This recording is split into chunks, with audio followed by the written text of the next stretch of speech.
Merhaba arkadaşlar. Bugün sizlerle bu gördüğünüz enfes mantar çorbasını hazırlayacağız. Bu çorbamızda krema yok. Kremasız bir çorba olacak. Hemen yapılışına geçelim.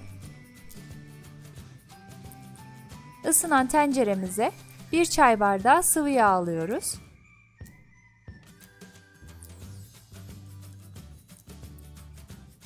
Sıvı yağ şöyle bir ısındıktan sonra İçerisine 1 yemek kaşığı tereyağı ekliyoruz.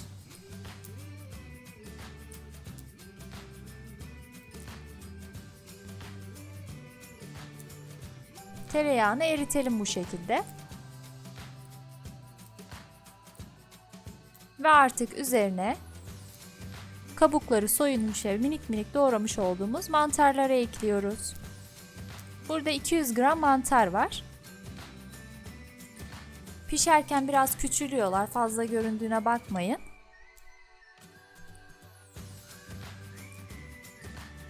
Mantarlar suyunu salıp çekene kadar kavuruyoruz.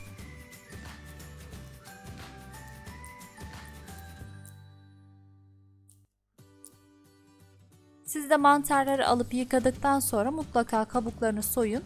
Daha temiz mantarlar elde edersiniz. Hem de daha lezzetli olur.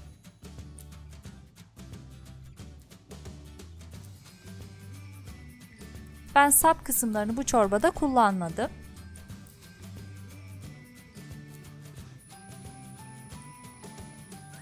Ve gördüğünüz gibi mantarlar ara ara karıştırarak güzelce kavruldu.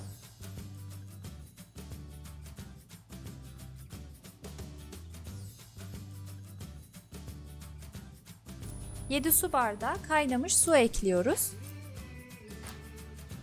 Siz dilerseniz 1 su bardağını tavuk suyu olarak ekleyebilirsiniz. Bu şekilde daha lezzetli bir çorba elde edersiniz. Ben tablet kullanmıyorum. O yüzden tavuk suyu da hazırda yoktu, eklemedim.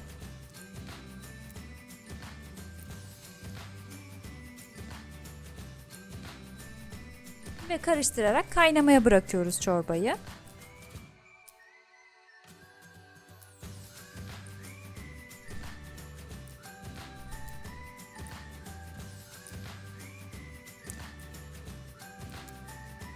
Ben bu mantar çorbasını senelerdir yapıyorum. Deneyin, siz de çok seveceksiniz.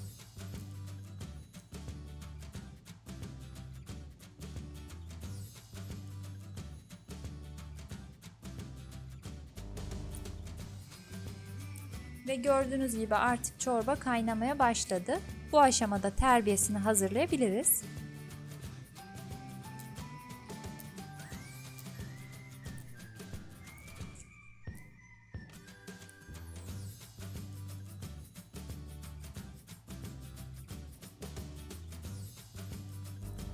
Karıştırma kabımıza 1 su bardağı süt ve 1 adet yumurtamızı alalım.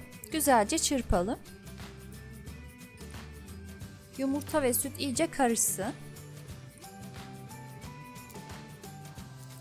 Daha sonra üzerine 3 yemek kaşığı un ilave edelim.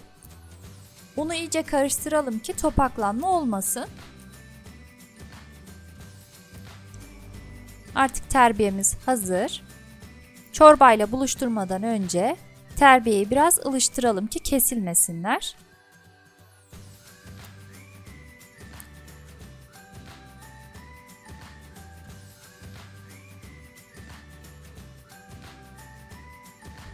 Ve artık terbiye ile çorbanın buluşma zamanı.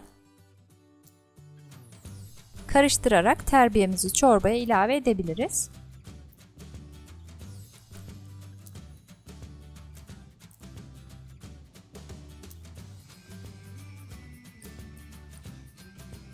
Ve pişme aşamasında da ara ara karıştıralım. Bu aşamada 2 diş ezilmiş sarımsağımızı da çorbaya ekliyoruz. Ve kapağını kapatıp kaynamaya bırakıyoruz. Gördüğünüz gibi çorbamız artık hazır. Tam kıvamında. Çok koyu da değil, çok sulu da değil. Gayet güzel bir çorba oluyor.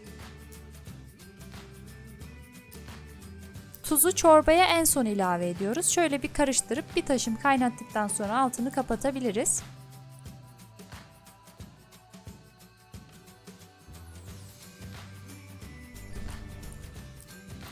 Siz tuz miktarını kendinize göre ayarlayın. Eksiltip artırabilirsiniz.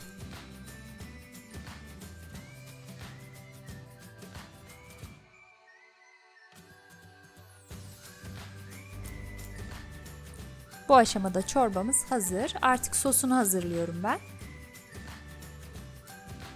Isınan tavamıza 1 yemek kaşığı tereyağı alıyorum. Tereyağı iyice ısındıktan sonra üzerine 1 tatlı kaşığı toz biber ilave ediyorum. Ben tatlı toz biber kullandım. Dilerseniz acı kullanabilirsiniz.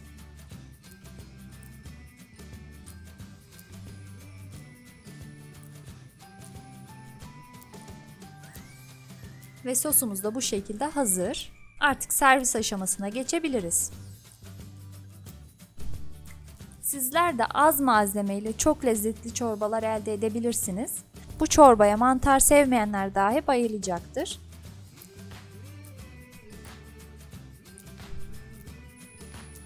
Mutlaka denemelisiniz. Deneyenlere şimdiden afiyet olsun. Beni izlediğiniz için teşekkür ederim. Kanalıma abone olup beni desteklemeyi ve beğen tuşuna basmayı unutmayın. Yorumlarınızı da okuyorum. Şimdiden güzel yorumlarınız için teşekkür ederim. Yorum kısmına yorumlarınızı yazarak sorularınızı sorabilirsiniz. Hepinizin yorumlarını okuyorum. Beni izlediğiniz için teşekkür ederim. Bir sonraki tarifte görüşmek üzere. Hoşça kalın.